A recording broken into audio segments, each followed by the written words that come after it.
అందరికీ నమస్కారం మిత్రులారా. మరిచిపోలేని వ్యక్తులుగా మిమ్మల్ని మీరు ఏ విధంగా తయారు చేసుకోవాలి అన్న టాపిక్తో మీ ముందుకు వచ్చాను మిత్రులారా. మరి మనం మర్చిపోలేని వ్యక్తులుగా ఈ సమాజంలో మిగిలాలి అంటే తప్పకుండా మన క్యారెక్టర్ బాగుండాలి, మన ఆలోచనలు బాగుండాలి, మన పనులు బాగుండాలి, మనం 10 మందికి ఏదన్నా ఒక సహాయకారిగా ఉండాలి, మనము ఏదన్నా ఒక ఎక్సలెంట్ వర్క్ చేస్తేనే బ్రహ్మాండంగా మర్చిపోలేని వ్యక్తులుగా ఈ సమాజంలో మిగిలిపోతాం. సో మనం వినడంలో ఆరితేరాలి. ఎవరైనా ఏదైనా చెప్తుంటే, ఏదైనా సమస్యని ప్రస్తావిస్తుంటే, ఏదైనా ఒక డిసిజన్ చేస్తుంటే మనం వినడంలో ఆరితేరిపోవాలి. వింటేనే మనం అబ్జర్వ్ చేయగలుగుతాం, వింటేనే మనం అర్థం చేసుకోగలుగుతాం, వింటేనే ఆ సమస్యకు సానుకూలంగా ఒక పరిష్కారం చూపించగలుగుతాం. సో వినడంలో ఒక అత్యుత్తమమైన ఆలోచనలు వస్తాయి, అత్యుత్తమమైన అవగాహన వస్తుంది, మంచి పరిష్కార మార్గాలు కూడా వస్తాయి. కనుక మనం ఎప్పుడైనా వినడానికి ప్రాధాన్యత ఇవ్వాలి. అదేవిధంగా మంచి ఒక కనెక్ట్గా ఉండాలి.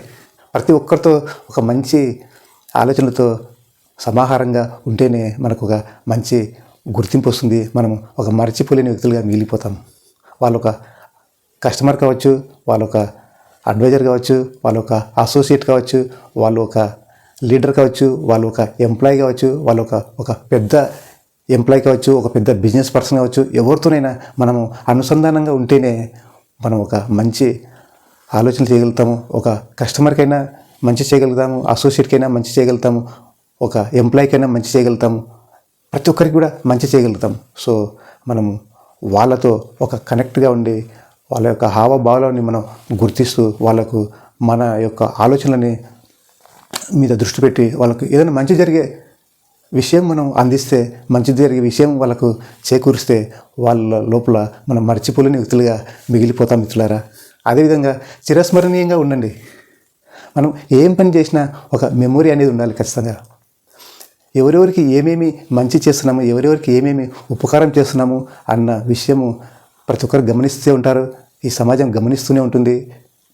సో అందుకొరకు మనం ఒక మెమొరబుల్గా ఉండే వ్యక్తిగా నిలవాలి అంటే తప్పకుండా వాళ్ళకి ఏదైనా మంచి చేయాలి. వాళ్ళు ఒక కస్టమర్ కావచ్చు, అసోసియేట్ కావచ్చు, ఆర్గనైజేషన్ కావచ్చు, ఎంప్లాయీ కావచ్చు, మేనేజర్ కావచ్చు, ఇతరత్ర ఎవరైనా కానీ మన బంధుమిత్రులు కావచ్చు, ఒక మంచి ఆలోచనలతో మంచి అవకాశం వచ్చినప్పుడు వాళ్ళకు ఒక మంచి చేయాలనేసే ఆలోచనలతో ఉంటే మనం తప్పకుండా ఒక మర్చిపోలేని వ్యక్తులుగా ఈ సమాజంలో మిగిలిపోతాం. అదేవిధంగా ఒక వృత్తి నైపుణ్యాన్ని కూడా ప్రదర్శించాలి. మనం ఏ పని చేసినా కానీ, ఏం జాబ్ చేసినా కానీ, ఏం బిజినెస్ చేసినా కానీ తప్పకుండా మన ఒక వృత్తికి ఒక నైపుణ్యం ఉంటుంది. ఆ నైపుణ్యాన్ని పెంపొందించుకోవాలి.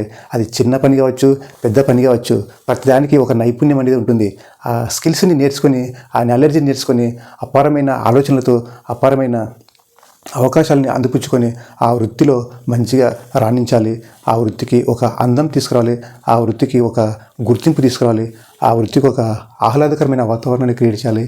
ఆ విధంగా మనం ప్రొఫెషనలిజం ఎప్పుడైతే చూపిస్తామో మనము మర్చిపోలేని వ్యక్తులుగా మిగిలిపోవడానికి 100%గా ఆస్కారం ఉంటుంది.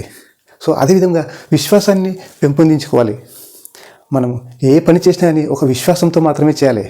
ఎప్పుడైతే విశ్వాసంతో మనం మాట్లాడతామో, ఎప్పుడైతే ఒక కాన్ఫిడెంట్గా మనం మాట్లాడతామో 10 మంది వినడానికి సిద్ధంగా ఉంటారు, 10 మంది అబ్జర్వ్ చేయడానికి సిద్ధంగా ఉంటారు, 10 మంది ఆలోచన చేయడానికి సిద్ధంగా ఉంటారు, 10 మంది పరిష్కార దిశగా రావడానికి అవకాశం ఉంది. సో మనం ఏ ప్రోడక్ట్ అమ్మినా కానీ, ఏ సర్వీస్ ఇచ్చినా కానీ 100%గా విశ్వాసాన్ని ద్విగుణీకృతం చేసుకుంటూ ముందుకెళ్ళాలి. ఎప్పుడైతే మన విశ్వాసాన్ని పెంపొందించుకుంటామో ఆర్గనైజేషన్ మీద మంచి విశ్వాసం వస్తుంది, ఆ ప్రోడక్ట్ మీద మంచి విశ్వాసం వస్తుంది, ఆ సర్వీస్ మీద మంచి విశ్వాసం వస్తుంది, ఆ టీం సభ్యుల మీద మంచి విశ్వాసం వస్తుంది. సో కస్టమర్లకు సేవాభావంతో పనిచేయడానికి శాయశక్తుల కృషి చేస్తాం కనుక అప్పుడు మర్చిపోలేని వ్యక్తిగా ఉండడానికి అవకాశం ఉంటుంది. సో అదేవిధంగా కృతజ్ఞత కూడా పెంపొందించుకోవాలి. చాలామంది మనలో నాకు అది లేదు కదా, నాకు ఇది లేదు కదా అని అనుకుంటుంటారు. కానీ ఉన్న వాటిని మర్చిపోయి లేని వాటి కొరకు ప్రయత్నం చేయడం అనేది కరెక్ట్ కాదు. మనకు దేవుడు ఇచ్చిన ప్రకారంగా ఎంతో కొంత ఉంది, ఎంతో బాగానే ఉంది, ఇంకెంతో గొప్పగానే ఉంది. మనకు ఇప్పటివరకు సాధించిన విజయాల్ని దృష్టిలో పెట్టుకోవాలి. మనకు ఉన్న వస్తువుల మీద కృతజ్ఞత చూపించాలి, మనకున్న బంధువర్గం మీద కృతజ్ఞత చూపించాలి.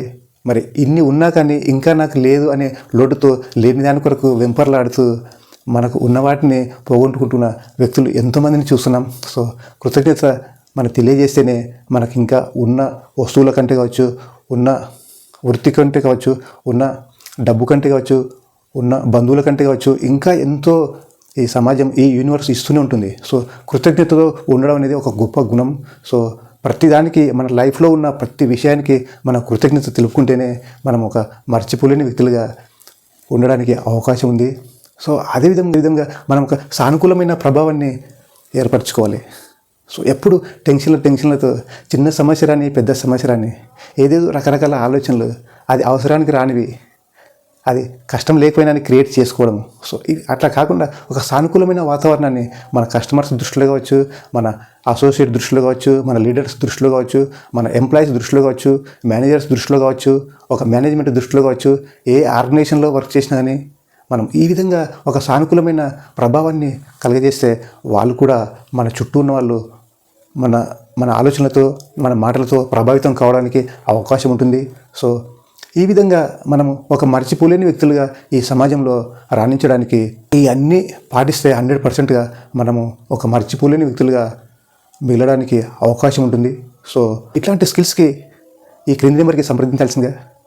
మిత్రులారా, మన వీడియోస్లలో ఎన్నో స్కిల్ఫుల్ వీడియోస్, ఎన్నో సాఫ్ట్ స్కిల్స్, ఎన్నో లైఫ్ స్కిల్స్, ఎన్నో రకాల వ్యక్తులకు, స్టూడెంట్ కావచ్చు, అన్ఎంప్లాయ్ కావచ్చు, ఎంప్లాయ్ కావచ్చు, బిజినెస్ పర్సన్ కావచ్చు, ఎవరికి అయినా కానీ మనకు ప్రతి ఒక్కరికి అవసరపడే స్కిల్ఫుల్ వీడియోస్ని చేస్తున్నాం కనుక మన ఛానల్ని సబ్స్క్రైబ్ చేసుకొని లైక్ చేసి, ఇట్లాంటి స్కిల్ఫుల్ వీడియోస్ ఇంకా ఎంతోమందికి అవసరం కనుక వాళ్ళకు కూడా షేర్ చేస్తే వాళ్ళు కూడా ఒక గొప్ప నిర్ణయాలతో వాళ్ళ భవిష్యత్తు కూడా మంచిగా మార్చుకోవడానికి అవకాశం ఉంటుంది కనుక షేర్ చేస్తారని, మనం డబ్బుతో సహాయం చేయలేకపోయినా కానీ అట్లీస్ట్ ఒక మానవతా దృక్పథంతో ప్రతి ఒక్కరికి చేరే విధంగా మీరు ఈ వీడియోస్ని షేర్ చేస్తారని భావిస్తూ, కోరుకుంటూ మీ ముందు సెలవు తీసుకుంటున్నాను మిత్రులారా. Thank you very much.